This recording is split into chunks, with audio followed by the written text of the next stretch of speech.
নমস্কার। Primary TET 2023 নিয়ে খুবই গুরুত্বপূর্ণ আপডেট।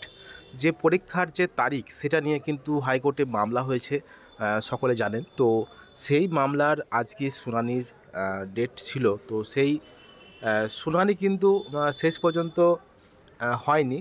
তো পরবর্তী সময়ে হয়তো হবে। তো আহ, বলাই যায় যে 24শে ডিসেম্বর পরীক্ষা নিয়ে আর কোনো দুশ্চিন্তার কোনো কারণ নেই, কারণ অ্যাডমিট কার্ড ইস্যু করে দিয়েছে, সকলে অ্যাডমিট পেয়ে গেছেন এবং কোর্টে সেই মামলার শুনানি কিন্তু হয়নি। সুতরাং 24 তারিখে কিন্তু পরীক্ষাটি হচ্ছে, সে বিষয়ে কোনো সন্দেহ নেই।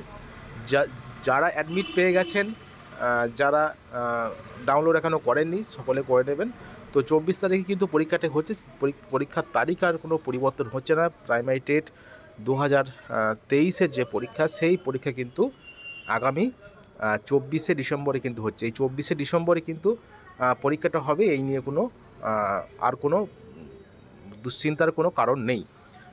যে মামলা করা হয়েছিল সেই মামলাটি বিচারপতিদের বেঞ্চে ছিল যে শ্যাল কি বলছে এখানে, shall sit together to take up only the urgent matter from the list and determination of the honourable division bench consisting of the honourable the chief justice TS. Sivagnanam and honourable justice Hiranmay Bhattacharya. তো অন্য কেসের যে ম্যাটারগুলো ছিল, urgent ম্যাটারগুলো, সেগুলির জন্য কিন্তু এটা উঠছে না। আজকের আপডেট, আজকে 18 ডিসেম্বর, আজকে কিন্তু কেসটা ওঠার কথা ছিল, কিন্তু কেসটা ওঠেনি। পরবর্তী কোনো সময় উঠবে। এই কেসের আর কোনো গুরুত্ব নেই। সুতরাং 2023-এর টেট পরীক্ষা কিন্তু 24শে ডিসেম্বরই হচ্ছে।